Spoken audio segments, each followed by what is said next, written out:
An imperial litter, richly decorated with silks, passed through one of the flanking arches of the Meridian Gate. Its central archway was reserved exclusively for the emperor. It is likely that a special dispensation had been granted for this mysterious visitor to pass through the Gate of Heavenly Splendor and alight in front of the Hall of Persevered Harmony. Here, a sovereign of the Middle Kingdom undertook his most significant court rituals. This ceremonial route was used by the highest-ranking mandarins and members of the imperial clan. Through the sedan chair's screens, horrified Qing courtiers glimpsed a fearsome and bearded barbarian. It was an unprecedented honor for a non-Han dignitary to enter the Forbidden City with such pomp. For this European prelate, some of the ceremonial of the Chinese court must have seemed familiar. Indeed, to be carried in pomp and deference was hardly shocking to a man who had been educated in the papal court in Rome. On the other side of the globe, until the 1960s, popes were raised high on the sedia gestatoria to elevate them both literally and symbolically above the masses. Some pontiffs who suffered from vertigo closed their eyes and held the armrests of their chair firmly in terror. Others, like Pius IX, experienced seasickness and terrible nausea due to the wave-like movement that was produced by their carriers. On a richly decorated sedan chair borne by the great nobles of Rome, the pontiff could be seen by crowds seeking his blessing on St. Peter's Square and inside the basilica. This foreigner had travelled from the other side of the globe and had grave business to transact with the Son of Heaven. Kangxi, Emperor of China, had acceded to the dragon throne at the tender age of 7 and would reign for over 6 decades.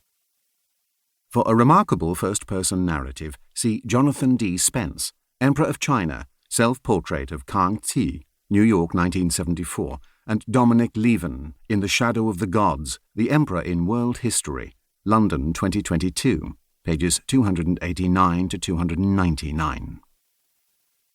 As only the third member of his dynasty to rule, he had developed into a wily, energetic, and ruthless ruler. The Qing Empire was the most populous and economically prosperous power in the world. It controlled the fate and livelihoods of millions in East Asia. Good relations with this superpower remained a top priority not only for its tributary vassals but also for the European trading empires. Yet this distinguished visitor was neither a merchant nor an emissary of secular power. Charles Thomas Maillard de Tournon was the first official papal legate, ambassador, to imperial China. He bore the title of Patriarch of Antioch, which according to tradition had been St. Peter's first diocese.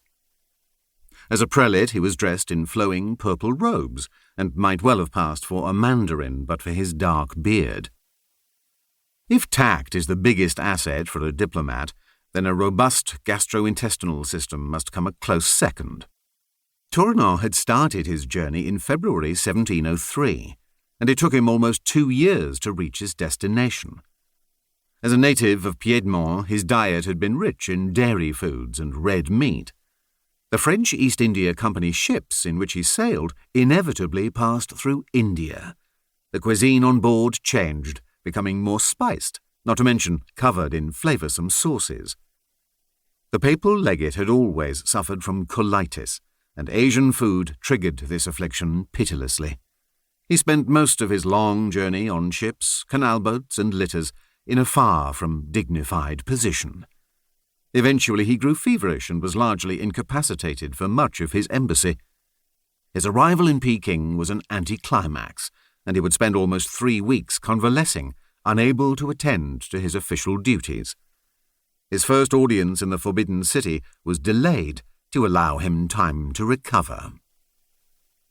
This postponement irked Kangxi, who was eager to join the traditional winter hunts at Mukden in Manchuria. Yet the enlightened emperor prided himself on his patience and urbanity. Not only did he wait, but he also bestowed on the foreigner the unique privilege of not being obliged to kowtow before him. This custom was mandatory for all persons ushered into the imperial presence.